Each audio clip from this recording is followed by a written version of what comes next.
Bom dia a todos, bom dia a todas. Sejam muito bem-vindos, sejam muito bem-vindas. Hoje nós vamos prosseguir a nossa matéria sobre execução e vamos começar hoje ações executivas em espécie, tá certo? Normalmente, pessoal, quando eu falo de ações, quando a gente começa a falar do procedimento das ações executivas, normalmente nos anos anteriores, eu estava habituado a começar com execução fundada em título extrajudicial, certo? Sobretudo a dedicada à execução para o recebimento de quantia em dinheiro, e depois falava, então, das outras modalidades de ações executivas. E por que eu começava com execução fundada em título extrajudicial para o recebimento de quantia em dinheiro? Qual era esse propósito? Eu assim fazia, como eu acho correto fazer, porque se trata de, vamos dizer assim, a modalidade de execução mais completa e mais complexa. Mais completa porque o procedimento previsto no Código de Processo Civil, no que diz respeito a essa modalidade de execução, é o mais minucioso, vamos chamar assim, aquele em que, com mais proeminência, o legislador empregou o chamado princípio da tipicidade das medidas executivas, né? Ele estabeleceu um caminho bastante nítido, bastante claro a ser percorrido pelo magistrado no curso da execução fundada em título extrajudicial para o recebimento de quantia em dinheiro. E as fases desse procedimento são bastante claras, né? Tem uma fase postulatória, tem uma fase instrutória ou executiva e a fase satisfativa de entrega do bem devido ao exequente. Mas como nós estamos atuando ali para o recebimento de dinheiro, então nós vamos ter que expropriar bens do executado para a entrega ao exequente, né? E nesse caso, para que isso ocorra, é necessária a prática de uma série de atos executivos tendentes à localização de bens dentro do patrimônio do executado e, se eu não encontro dinheiro, sempre preferível, né? Aí eu vou ter que identificar outros bens. Essa identificação do bem que sofrerá os atos executivos, pessoal, se dá através da penhora, né? A penhora, na execução...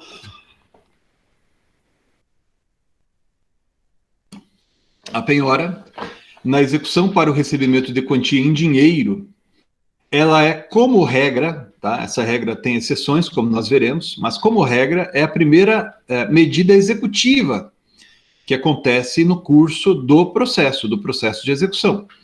E a penhora é a identificação do bem, dentre aqueles que integram o patrimônio do executado, a identificação daquele que sofrerá as medidas executivas posteriores.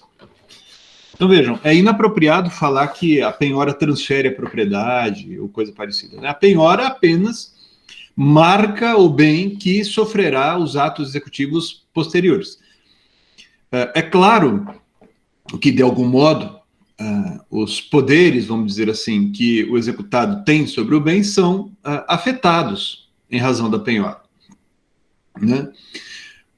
Então, quando eu faço, por exemplo, a penhora de dinheiro, essa penhora de dinheiro, normalmente, ela se dá pelo procedimento previsto no artigo 854 do Código de Processo Civil, que prevê o bloqueio do dinheiro, a intimação do executado para o executado dizer, por exemplo, que aquele dinheiro não é penhorável porque resultado é o salário dele, enfim, por uma razão qualquer aquele dinheiro não poderia ser penhorado.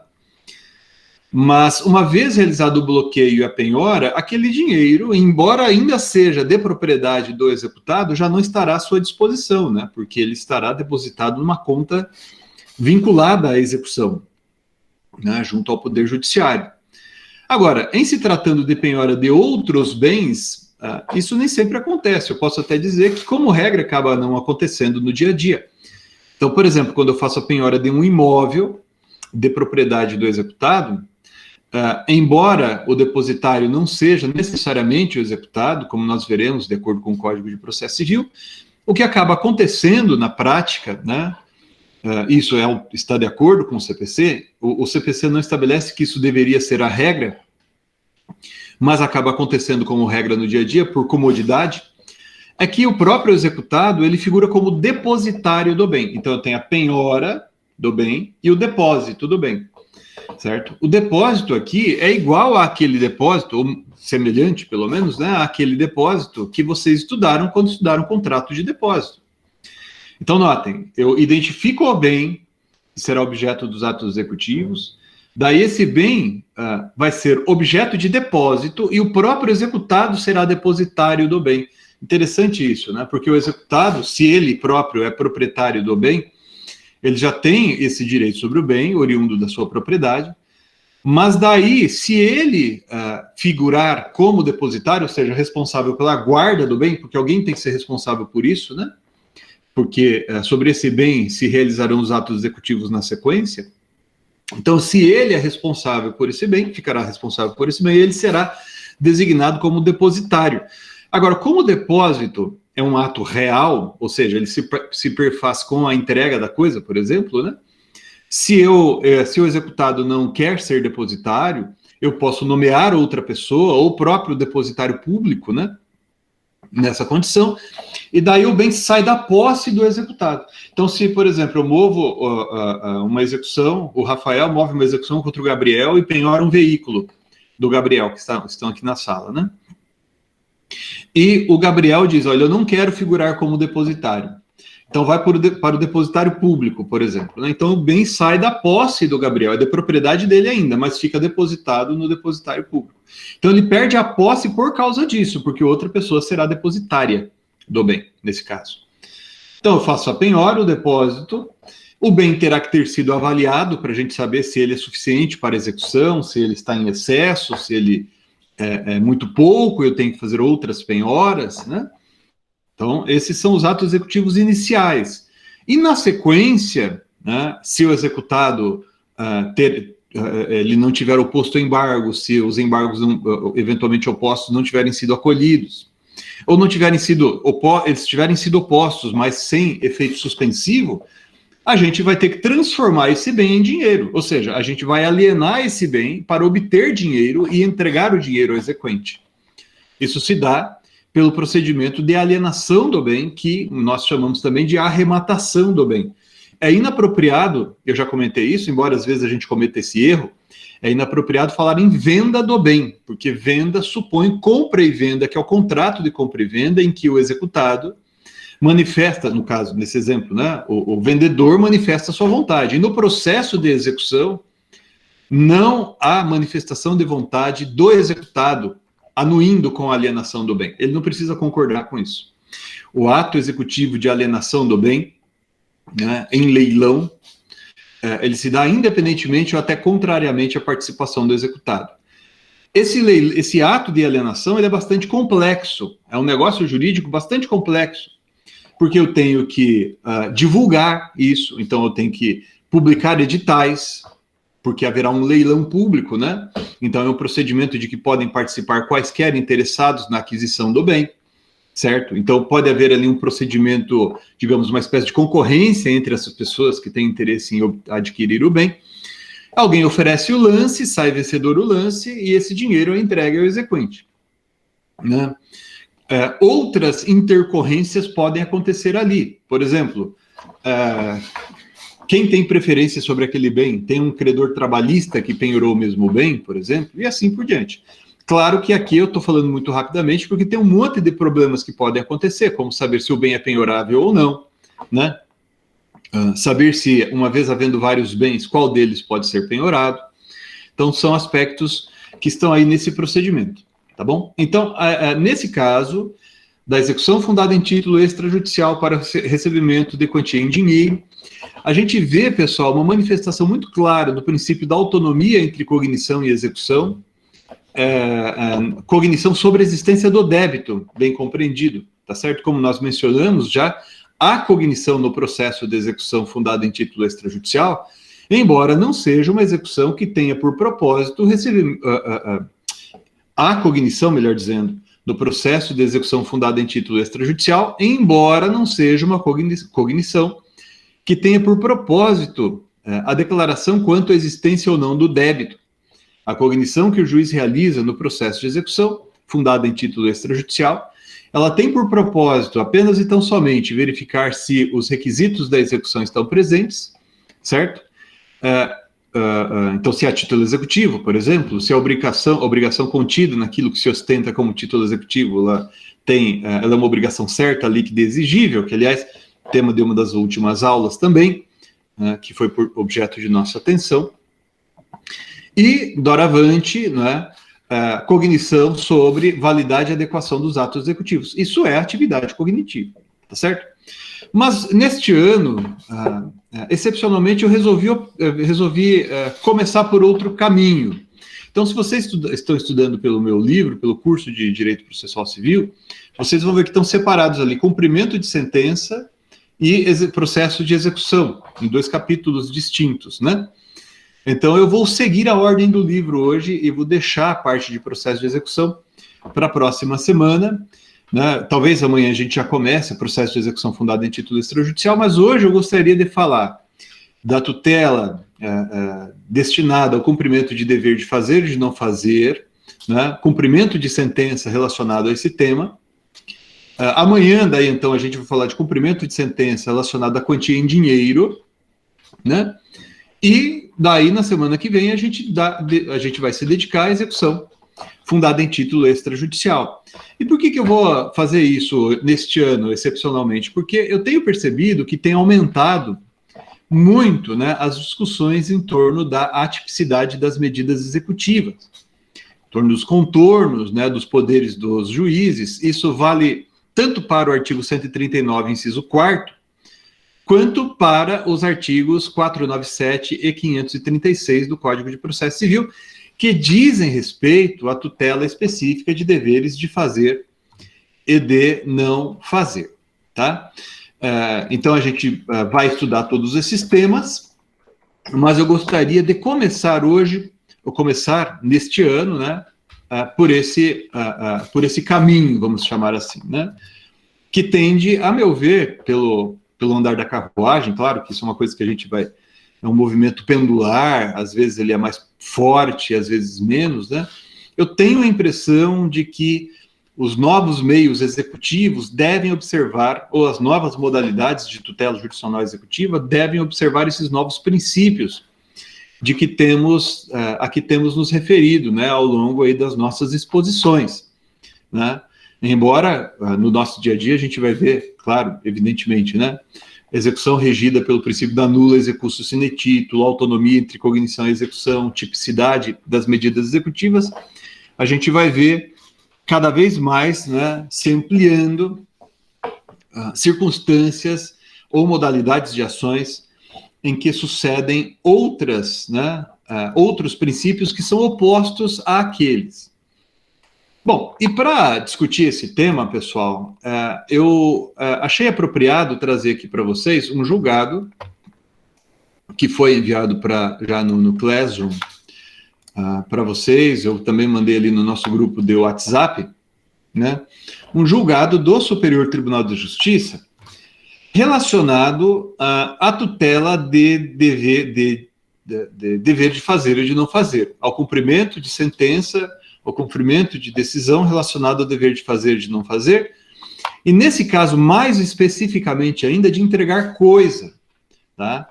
Então, é a obrigação de fazer e, de certo modo, também de entregar coisa, porque nesse caso que eu enviei para vocês, desse julgado, a questão de fundo tinha a ver com a devolução de um bem que havia sido entregue ao autor de uma ação. Então, vejam, o autor, neste exemplo aqui, é uma instituição financeira, moveu uma ação de busca e apreensão do bem, né, com base no contrato que celebrara com o devedor, e o devedor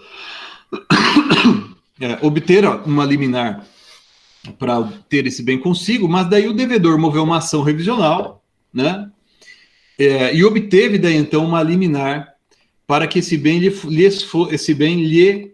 fosse devolvido. Eu peço a vocês que leiam a íntegra do julgado, que está aí já à disposição de vocês, né, tanto no grupo quanto no Classroom ali do Google, eu destaquei alguns trechos, pessoal. A gente não vai ler aqui durante esses minutos a íntegra da decisão.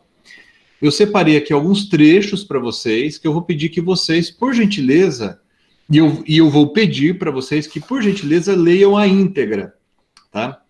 Há outras decisões a respeito do tema, inclusive algumas delas são citadas aqui nesse acórdão, que demonstram que, de algum modo, gostemos nós ou não da orientação que vem sendo adotada pelo Superior Tribunal de Justiça, é a orientação que vem prevalecendo, que vem tendo, vamos chamar assim, primazia na jurisprudência daquele tribunal superior, tá bom? Então, vejam, de que estamos tratando aqui? Acompanhem comigo essa versão que eu tenho aqui. Eu marquei só no começo, depois, mais para frente, eu já deixei sem marcas. A versão que está aí com vocês não tem essas marcas, tá? Então, estou aqui na página, no começo do voto do ministro Salomão, que é a página 5 do acórdão, ok?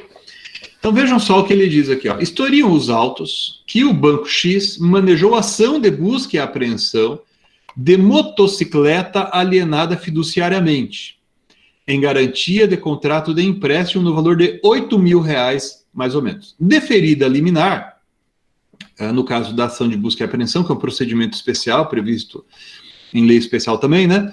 O bem foi apreendido e entregue ao hora recorrente. A gente falou um pouquinho desse negócio de alienação fiduciária em garantia numa das aulas anteriores, em que comentamos sobre a desjudicialização da execução, e a gente mencionou uma decisão relevante do Supremo Tribunal Federal a respeito desse tema. Daí ele prossegue aqui, né? Todavia, a medida liminar que havia sido concedida em favor da instituição financeira foi reformada, tendo em vista que nos autos da ação revisional X, o Tribunal de Justiça de Santa Catarina determinou a manutenção de posse do bem em favor de fulana de tal, que era a consumidora aqui que fizera o contrato. O juízo de primeiro grau de jurisdição determinou, então, a devolução do referido bem. E prestem atenção aqui, pessoal. Devolução do referido bem, a meu ver, é a concessão de uma tutela específica relacionada à entrega de coisa, certo? Né? E impôs multa diária de R$300 para o caso de descumprimento. Isso daqui, percebam a data, no dia 30 de novembro de 2005. Então, hoje são ali mais ou menos 16 anos, certo? Dessa decisão que fixou multa diária de R$300, né? Só abrindo um parêntese aqui, pessoal. Deixa eu colocar aqui no Código de Processo Civil para vocês verem. Código de Processo Civil, aqueles de vocês que estão com o código aí, por gentileza, abram no artigo 497, eu vou colocar aqui na tela também, mas de repente mais fácil vocês acompanharem aí no seu próprio código. Notem vocês que o Código de Processo Civil, ele trata do julgamento, aqui na parte dedicada ao processo de conhecimento, no código, né? Do julgamento das ações relativas a prestações de fazer, não fazer e de entregar coisa. Então, aqui o 497 refere-se a dever de fazer e de não fazer. O 498, por sua vez, se refere a entregar coisa, né? Mas a principiologia aqui é muito parecida em relação a alguns pontos, né? Por quê? Porque, bom, claro que há muitas diferenças, certo? Por quê? Porque é muito mais fácil eu obter a tutela específica através de execução direta, no caso de entrega de coisa, né? A reintegração na posse de um imóvel, por exemplo, é modalidade de execução direta ou por subrogação, né? Então, em se tratando de execução para entrega de coisa, a tutela específica pode ser obtida com medidas executivas, que não são coercitivas, como a busca e apreensão do bem, né? Ok? Mas, enfim, nesses artigos aqui, o Código está se referindo à decisão relacionada a essas ações. Lá na frente, depois, a partir do artigo 536, vejam aqui, pessoal, o Código vai tratar do cumprimento dessa sentença. que reconhece a exigibilidade de obrigação de fazer, não fazer e de entregar coisa. Ok? Daí o 536 fala de dever de fazer ou não fazer. O 537 especificamente fala da multa. E o 538, pessoal, estabelece, né, trata do cumprimento da sentença que reconheceu a exigibilidade e obrigação de entregar coisa. Então percebam que aqui o legislador dá preferência à expedição de mandado de busca e apreensão ou de emissão na posse em se tratando de imóvel, né? Busca e apreensão em se tratando de imóvel, emissão na posse em se tratando de imóvel. Por quê? Porque execução por subrogação ou execução direta tende a produzir resultados mais eficazes, né? Então basta eu ordenar que, por exemplo, o oficial de justiça vá a determinado lugar com o mandado de reintegração ou mandado de busca e apreensão, etc., obtenha a coisa e a entregue em juízo, né, ao depositário ou ao exequente, né, a quem o órgão jurisdicional determinar. Mas também nesse caso pode-se valer, né, pode ser útil, pode ser apropriado o emprego de medidas coercitivas. Vejam que o parágrafo 3º do artigo 538 vai dizer que se aplicam ao procedimento previsto nesse artigo, que diz respeito à entrega de coisa, no que couber, as disposições sobre o cumprimento de obrigação de fazer ou de não fazer.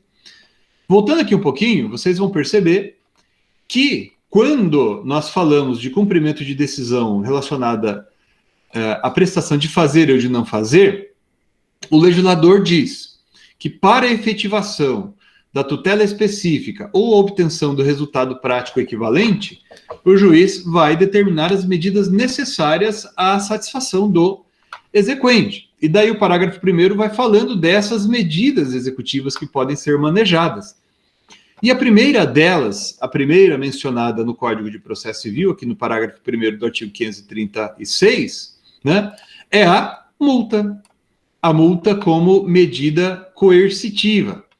Depois tem outras medidas executivas aqui interessantes. Mas notem vocês que as medidas, dentre as medidas aqui referidas, o legislador colocou a multa como medida coercitiva. Por quê? Porque no caso de cumprimento de dever de fazer ou de não fazer, pessoal, embora isso não seja algo que a gente possa dizer, vamos falar assim, algo absoluto, é possível afirmar que, ao menos como regra, a prestação de fazer ou a prestação de não fazer se dará com a participação do executado.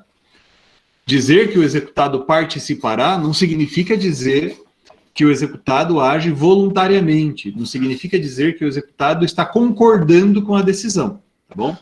Ele está realizando aquela prestação porque ela se baseia numa medida coercitiva. Então eu cumpro não porque eu quero, eu cumpro para não sofrer a medida coercitiva, tá? Amanhã, na aula que vem, a gente vai falar um pouco mais do procedimento destinado ao cumprimento de sentença, ou seja, a execução de sentença relacionada à quantia em dinheiro, certo?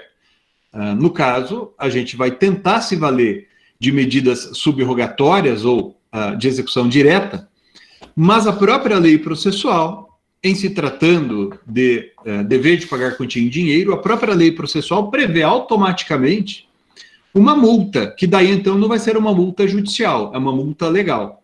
Ela tem um propósito igual, para não dizer pelo menos parecido, com a multa fixada com base no artigo 536 e 537 do CPC, ou seja, é uma multa também coercitiva, mas no caso da sentença que reconhece o dever de pagar quantia em dinheiro, essa multa tem o percentual desde logo definido na lei. Então é uma multa de 10%.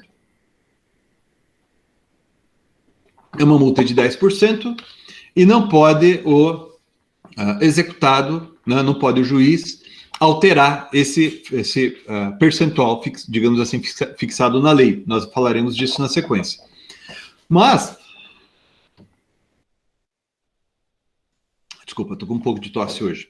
Mas, em se tratando de tutela de dever de fazer, de não fazer, de entregar coisa, a lei prevê a possibilidade de se empregar, né, de se utilizar medidas coercitivas, e dentre essas medidas, aquela empregada com preferência, vamos chamar assim, no dia a dia, é a multa diária. É a multa, aliás, é a multa, né? Eu coloquei multa diária porque normalmente se fixa a multa diária, mas a periodicidade não é necessariamente a periodicidade diária da multa, né? Agora, voltemos aqui então, para explicar o nosso contexto, né? Então, voltemos aqui a essa decisão. Então, prossigamos ali. O juízo de primeiro grau determinou, então, a devolução do referido bem e impôs multa diária de R$300 para o caso de descumprimento. Isso se deu em novembro de 2005. Então, veja, esse valor aqui foi incidindo diariamente. Ó, não foi cumprida a obrigação, daí a recorrida ajuizou o cumprimento da sentença para o recebimento da multa, né? O pessoal usa a expressão francesa, astreinte, né? Eu não sou bom em francês, eu não estudei francês, minha mulher estudou francês, ela sabe falar francês ou não. E no dia a dia, aqui no Brasil, a gente meio que abrasileirou essa expressão, e vocês vão ver muita gente falando em astrentes mesmo, né? O pessoal pronunciando aqui entre nós como se escreve. Então não tem nenhum, não vai chegar a ser feio, vamos chamar assim para vocês, se vocês falarem tal como a expressão é grafada aqui, né? Então, não cumprida a obrigação, a recorrida ajuizou o cumprimento da sentença, objetivando o recebimento da multa. Tá? Daí houve toda uma discussão, foi para lá, foi para cá. Sobreveio, daí eu destaquei aqui esse trecho, né? Sobreveio a interposição do presente recurso especial, que é o que está sendo julgado, é uma decisão proferida neste ano pelo Superior Tribunal de Justiça, violação ao 412 do Código Civil e aos artigos 537, 1022 do CPC, etc. E agora, vejam aqui, pessoal, que é algo que eu quero conversar um pouco com vocês sobre isso. Afirma, agora aqui, a instituição financeira, né, que o valor atingido pela multa cominatória que lhe foi imposta encontra-se em patamar exorbitante, pois pretende-se o recebimento do valor de, vejam, R$695 mil a título de multa diária, em um contrato de empréstimo que tinha o valor de aproximadamente R$8 mil. E a obrigação de fazer devolução da motocicleta, para mim isso aqui é dever, não é de fazer, é dever de dar coisa, né? Então não incidiria essa regra tal como aqui colocada no julgado. De todo modo, aplica-se essa regra, pelo menos supletivamente, como a gente viu, né? Mas, enfim, e a obrigação de fazer se referia a apenas R$ 3.779, que é o valor do bem. Então, a discussão aqui, pessoal, nesse acórdão, diz respeito ao seguinte: é possível a modificação da multa que houver incidido? Então, nesse caso, percebam, a multa foi fixada de R$300 em novembro de 2005, ela foi incidindo diariamente. Daí eu não sei os critérios aqui, porque teríamos que ver a íntegra dos autos, mas o valor foi sendo atualizado, né? Foi havendo, então, correção monetária desse valor de R$300. O valor que foi diariamente incidindo, veja, R$300 pode ser pouco se você pensar apenas em R$300, mas se você pensa num mês, já dá aproximadamente R$9 mil. Se você pensa em um ano, fazendo uma conta aqui apenas nominal, você já vai ter algo próximo de R$100 mil. Então, R$300 ao dia, sem contar correção monetária, sem contar os juros, certo? Que vão incidindo também, vai dar aproximadamente R$10 mil ao final de um ano, se as minhas contas estiverem corretas, né? Vai ter um pouco mais, um pouco menos disso, né? Então, olha só, o valor da multa foi se acumulando desde 2005 até hoje. Então, a gente chegou aqui a aproximadamente 16 anos, e o valor dessa multa chegou a quase R$700 mil, que, evidentemente, é algo muito superior ao valor do bem devido, nesse caso aqui, que a gente sabe qual é o valor devido, né? Então, a discussão é possível diminuir esse valor depois de ele ter incidido?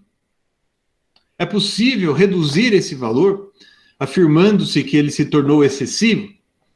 A gente vai ver que a jurisprudência, eu até marquei mais um trechinho, aqui.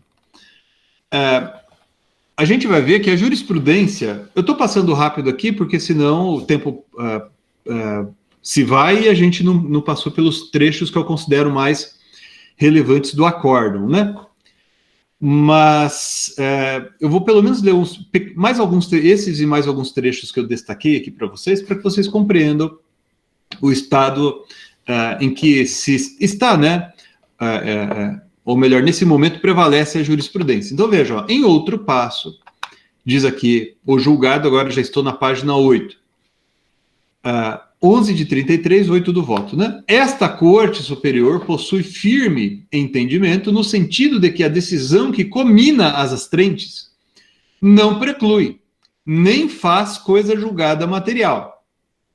Assim, é possível a modificação do valor da multa, mesmo de ofício, a qualquer tempo, inclusive na fase de execução, quando irrisória ou exorbitante. Agora, prestem atenção nisso que eu vou falar para vocês. Essa orientação, pessoal, foi firmada pelo Superior Tribunal de Justiça à luz do Código de Processo Civil de 1973. Ou seja, de acordo com o Código de Processo Civil revogado, artigo 461 e artigo 461-A do Código revogado.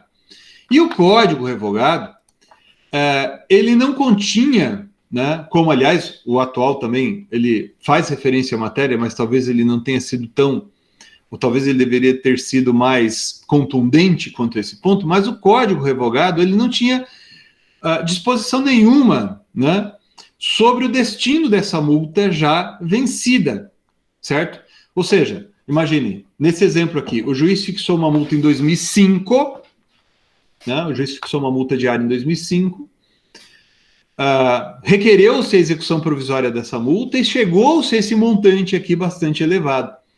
Mas será que essa multa já não poderia estar sendo executada desde o início, né, desde a sua fixação inicial? Tem gente na nossa doutrina que escrevia, autores expressivos em nossa doutrina, escreviam à luz do Código revogado, aplicando uma disposição que está ali na Lei da Ação Civil Pública, né, por analogia, que a execução dessa multa somente seria admissível após o trânsito em julgado, né, após a prolação da sentença. E eu sempre discordei desse modo de pensar, porque, a meu ver, essa orientação ela é muito apegada, né, a, vamos chamar assim, ideologia que iluminava o Código revogado. O Código de 2015 não é assim, né? De todo modo, pessoal, aliás, o Código de 2005 e 2015, como nós veremos, prevê textualmente a possibilidade de execução imediata. De todo modo, essa orientação, vejam, foi firmada numa decisão proferida em abril de 2014, à luz do Código revogado, ok? E vem sendo aplicada, por isso que eu achei interessante trazer esta decisão aqui, que é bem recente. Eu poderia até ter trazido outras, tem outras bastante bem fundamentadas também, mas essa aqui foi das mais recentes que eu encontrei, por isso eu a trouxe. Essa orientação, firmada à luz do Código de 73, vem sendo aplicada pela jurisprudência do STJ à luz do Código de 2015. Tá? Tem outros julgados interessantes, né? Inclusive, eu vou até colocar aqui, que eu abri no outro computador, que eu não ia usar para transmitir, mas há outros julgados também interessantes que trataram do tema, certo? Que também geraram alguma polêmica. Eu vou colocar aqui para vocês, vou citar aqui para vocês, uma decisão que foi proferida. Olha, talvez eu esteja enganado. Eu acho que o acórdão ainda não foi publicado. Decisão proferida nos embargos de divergência, né? Esse aqui é o caso, é de embargos de divergência. Enfim, o número do processo é 650.536, né? Foi julgado no dia 7 de abril de 2021. Né? Foi julgado no dia 7 de abril de 2021. Nessa decisão aqui, o Superior Tribunal de Justiça entendeu que é possível que o magistrado, a qualquer tempo, e mesmo de ofício, revise o valor desproporcional das astrantes, né? Ou da multa, se preferirem, né? Da multa que tiver sido fixada. Eu vou colocar aqui para vocês, pessoal, também ali no Classroom e também no grupo do WhatsApp, o teor da notícia, tá certo? E agora vejam só, e repito aqui, esse julgado, embora proferido em abril de 2021, né, um julgado expressivo do Superior Tribunal de Justiça, também foi emitido com base no Código de 1973. Então, a orientação que está aqui nessa decisão, que a gente está vendo aqui a íntegra, né, esse julgado, e tanto aquele também ali, refere-se à hipótese que surgiu antes do Código de 2015. Então, a gente está até executando agora, mas a decisão exequenda, o problema todo que surgiu foi lá atrás, na vigência do Código revogado. Né? Então, aqui a tese firmada, vejam, aqui na ementa, né? Para os fins do 543C do CPC de 73, a tese firmada foi a decisão que comina as rentes, né? Não preclui, não fazendo tampouco coisa julgada. Daí prossegue, com efeito, a quarta turma do STJ, no julgamento do agravo interno, no agravo regimental, no agravo em recurso especial número 738682, que é também um julgado bastante importante, porque foi muito bem fundamentado, tomado por maioria, né, mas muito bem fundamentado, firmou o entendimento de que a fixação das astrentes reclama a observância de balizamentos e parâmetros no escopo de garantir a efetividade da tutela jurisdicional e, a um só tempo, evitar o enriquecimento sem causa do beneficiário da medida. Essa expressão é muito empregada, enriquecimento sem causa, né?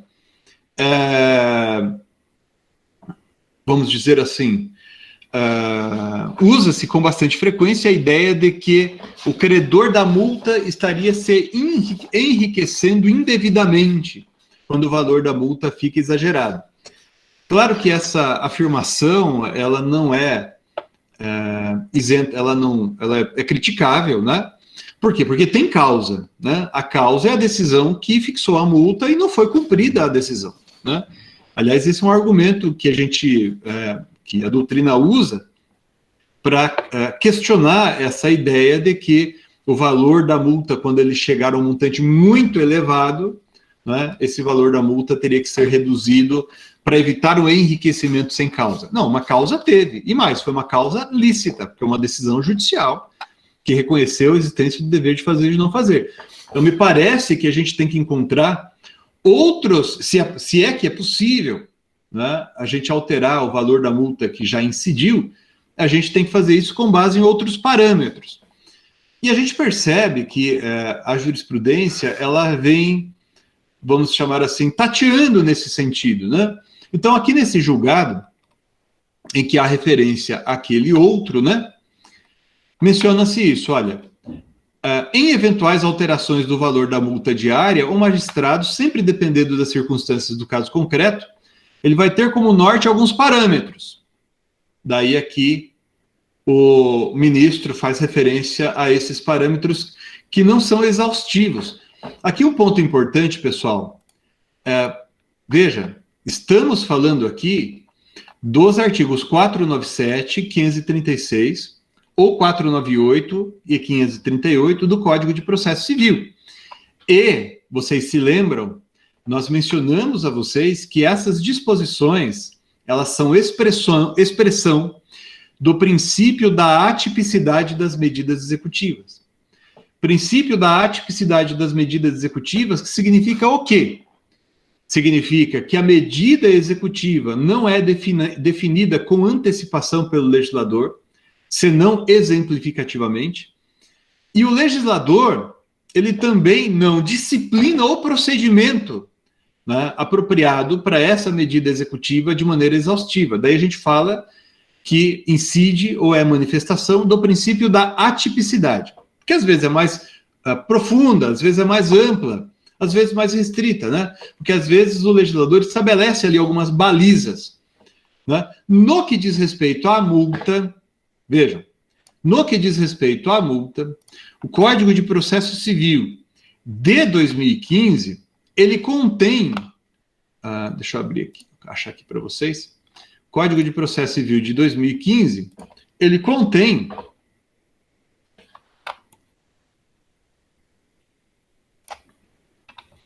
vamos achar, no artigo 537, uma disciplina interessante, né? Então diz ali o artigo 537, acompanhem comigo por gentileza, pessoal. Uma coisa interessante, o artigo 537 do Código de Processo Civil de 2015, o seu conteúdo, somado ao do 536, somado ao do artigo 497, vocês vão perceber que ali há várias disposições, há vários textos que já estavam no artigo 461 do CPC de 73. Então, o regime do CPC de 2015 não é totalmente novo, ele é novo porque foi um pouco mais minucioso em relação a alguns pontos, foi distribuído uma parte daquele artigo que estava daquilo que estava antes no 461 do CPC revogado, né? Uma parte ficou ali no 497, outra parte ficou aqui no artigo 536, né? Mas a novidade, vamos chamar assim, a origem está lá um pouquinho mais atrás ainda, que é o artigo 84 do Código de Defesa do Consumidor, da Lei 8.078 de 1990. Então, essa tutela específica, pessoal, essa ideia de que o credor de prestação de fazer, não fazer ou de entrega de coisa tem direito a uma tutela específica, que corresponde a uma tutela coincidente, né, com aquilo que lhe seria devido à luz da relação de direito material, isso é tutela específica, né? Então, isso vem lá do artigo 84 do Código de Defesa do Consumidor, depois veio no 461 do CPC de 1973 com a reforma de 94, e agora está também no Código de Processo Civil de 2015. Então, vejam ali, o ministro... a gente está aqui no... O artigo 537 do Código de Processo Civil, ele trata da multa, apenas da multa, né? Por que ele trata apenas da multa? Por que a multa mereceu atenção especial do legislador? Porque, como nós veremos, pessoal, isso, inclusive, é criticado por em alguns julgados do próprio STJ, a multa é a medida executiva mais frequentemente empregada. E por que ela é mais frequentemente empregada? Porque é uma medida coercitiva fácil de utilizar. Então, vamos imaginar, por hipótese, que um juiz resolva ou entenda apropriado para a obtenção da tutela específica num determinado caso, se valer da intervenção judicial na empresa, né? A intervenção judicial na empresa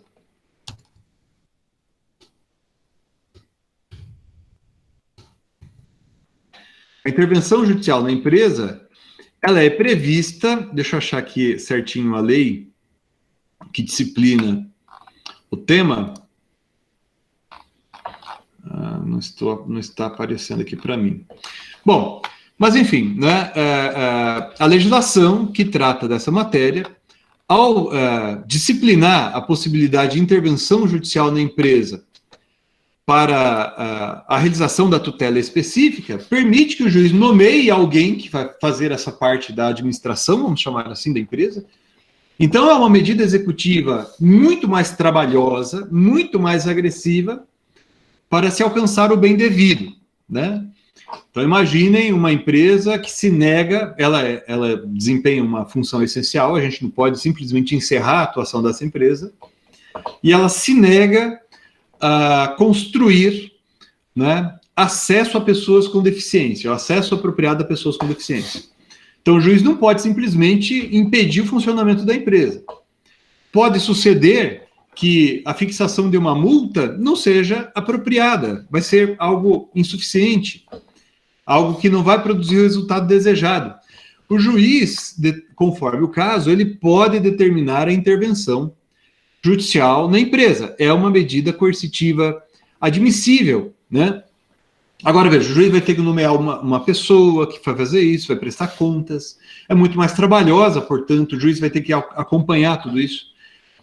Então, a medida coercitiva multa é muito mais simples. O juiz, na decisão, vai lá e coloca, ó, fixo a título de multa diária, nesse caso, como nesse caso desse julgado que a gente está analisando aqui, o valor de R$300. Então, dá muito pouco trabalho. Em muitos casos, acaba sendo eficiente, mas em muitos outros casos não, né? Como a gente percebe nesse caso do julgado que a gente está analisando aqui. Bom, mas só para a gente tratar aqui do artigo 537, né?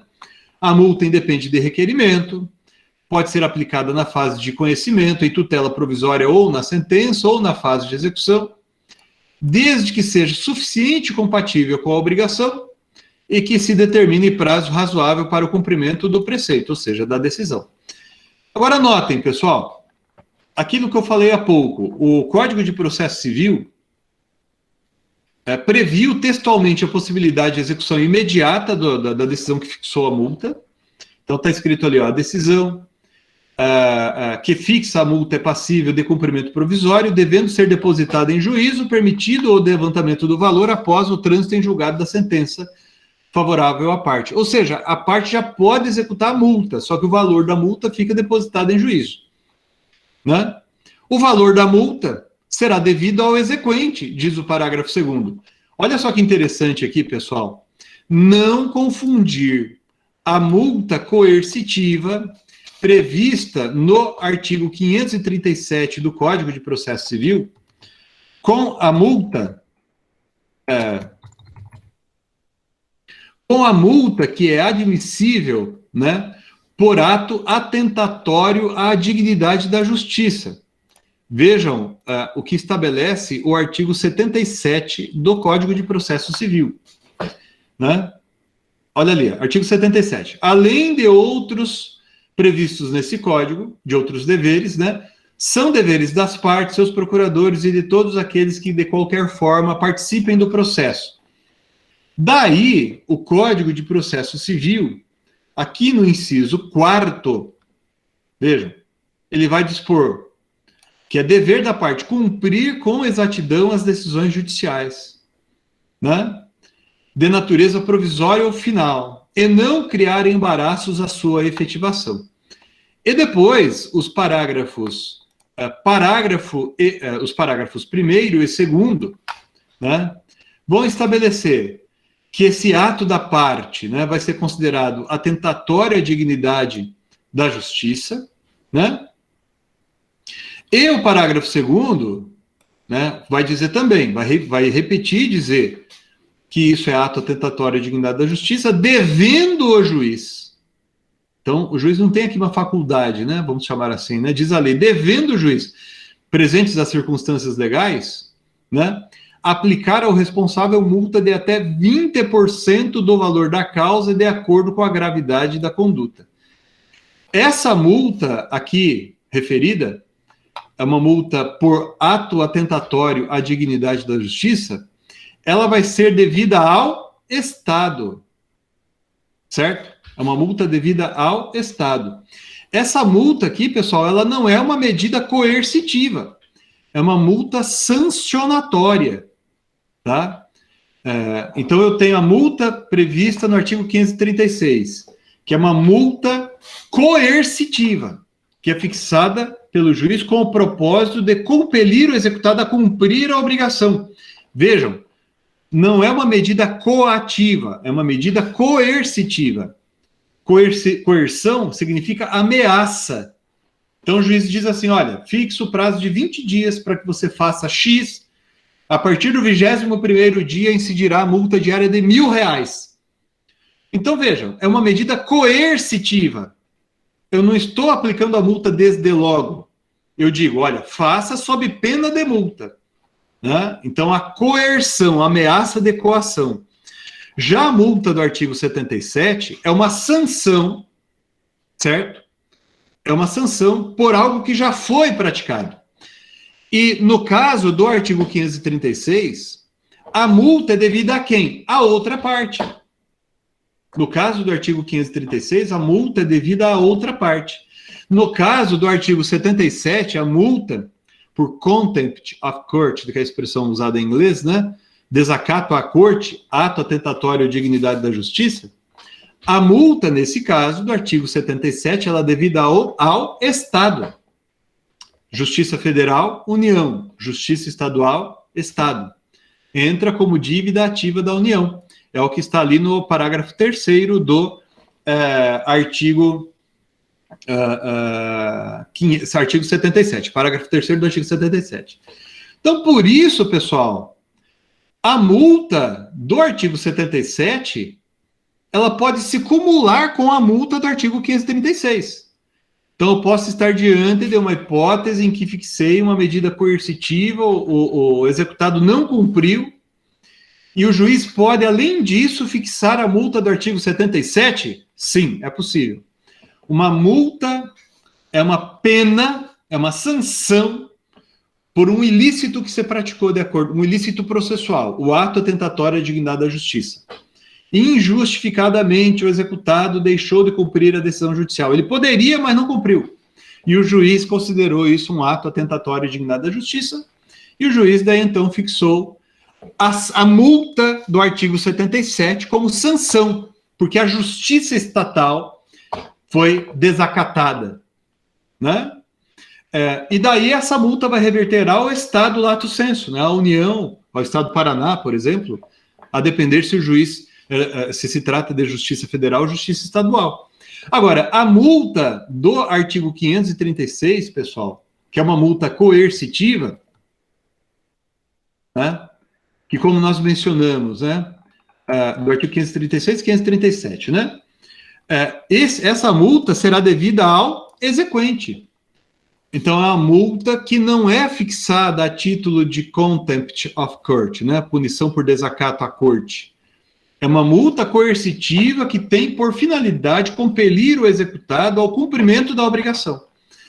Mas o Código de Processo Civil de 2015, diferente do Código de 73, ele estabelece o seguinte, vejam aqui. O juiz poderá, de ofício ou a requerimento, modificar o valor ou a periodicidade da multa vincenda.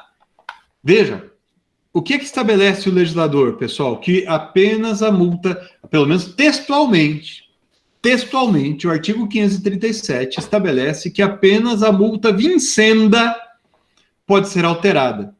Por quê? Porque a multa que já venceu e já não foi paga, de acordo com o Código de Processo Civil, ela já pertence ao exequente, ok?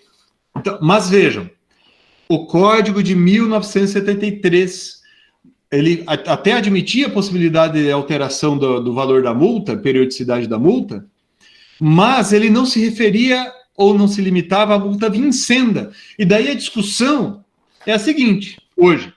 Ok, quanto à multa vincenda, eu tenho previsão aqui que o juiz vai poder alterar. E a multa já vencida?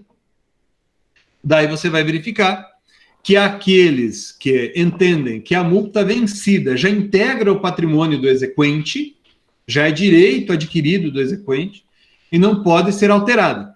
E há aqueles, né, que sustentam ainda que há de ser aplicado, né, ainda na vigência do Código de Processo Civil de 2015, a orientação manifestada pelo Superior Tribunal de Justiça, né, na vigência do Código de 73. E aqui eu vou voltar ao acórdão que a gente estava analisando, né? Mas só mais um pouquinho, pessoal, que eu já encerro a gravação, tá bom? E agora a gente volta ao acórdão que a gente estava analisando. Então, disse o ministro aqui, que sobre os critérios a serem observados, né? Valor da obrigação, importância do bem jurídico, tempo de cumprimento, capacidade econômica, resistência do devedor, possibilidade de adoção de outros meios pelo magistrado. Ou seja, se eu posso me valer de outros meios mais eficazes, eu devo utilizar esses meios. Veja, embora, pessoal, seja fácil, entre aspas, para o juiz fixar uma multa numa sentença, simplesmente vai lá e digita o valor, né? Isso é fácil de, digamos, colocar numa decisão judicial, mas pode ser uma medida absolutamente ineficiente. Você pode estar, por exemplo, você pode fixar o valor de uma multa diária muito pequeno, a instituição financeira ou a empresa, ela é gigantesca, a multa diária de R$300 acaba não servindo de medida coercitiva, né? Por outro lado, fixar um valor elevado demais contra uma pessoa que não tem patrimônio também não vai surtir o efeito desejado, o efeito coercitivo pretendido, né? Então, o juiz vai ter que tomar esses cuidados.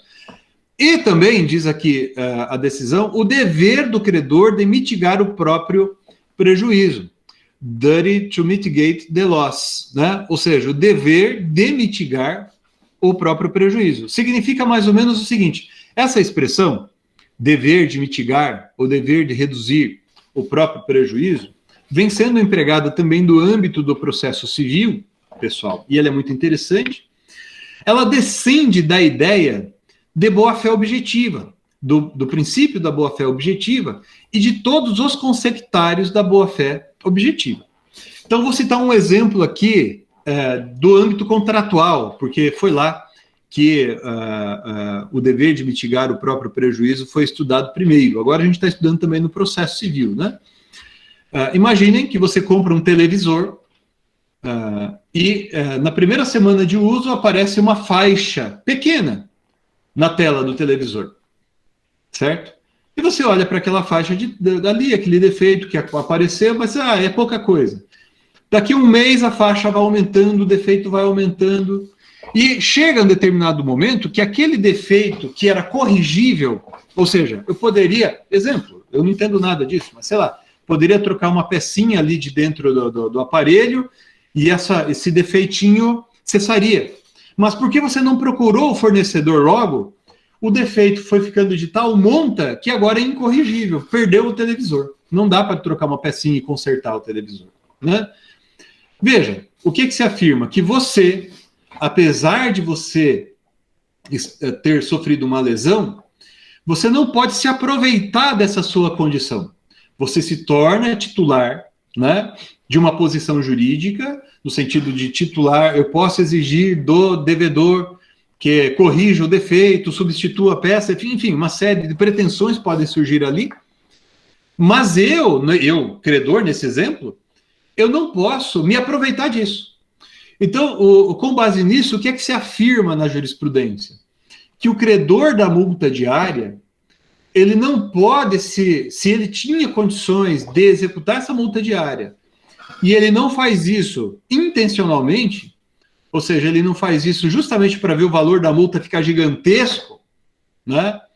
Ele não agiu em observância a esse dever de mitigar o próprio prejuízo. Então, vocês vão observar essa expressão, duty to mitigate the loss, em vários julgados, né, do Superior Tribunal de Justiça e de outros tribunais, se aplicando não apenas no âmbito do direito material, mas também do direito processual.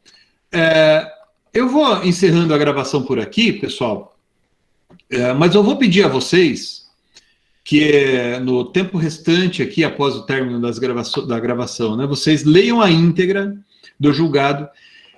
Ele cita aqui várias, né, decisões interessantes anteriores do STJ, sempre à luz do Código Revogado. Por que eu falo sempre à luz do Código Revogado? Porque não há ainda, pessoal, eu até separei uma decisão para comentar com vocês aqui, eu vou deixar para a próxima aula, mas não há ainda na jurisprudência do STJ uma jurisprudência, uma orientação uniforme sobre o parágrafo 1º, sobre o alcance do parágrafo 1º do artigo 537, tá?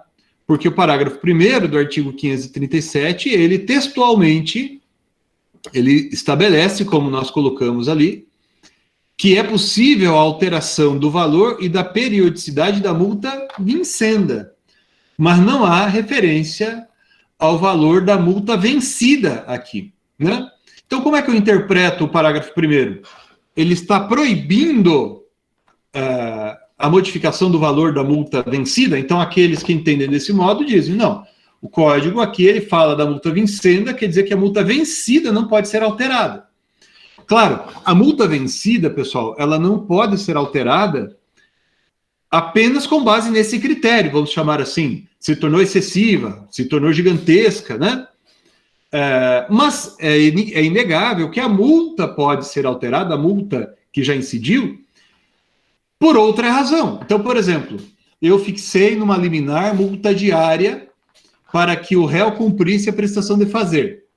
A sentença julgou procedente o pedido, confirmou a liminar. Daí eu estou executando ali a multa, vai chegando no valor. Daí depois o tribunal reforma a sentença e diz que o autor não tem direito. Claro que se cair o principal, cai o acessório. E a multa, nesse caso, é uma medida coercitiva empregada para se compelir ao cumprimento do principal, né?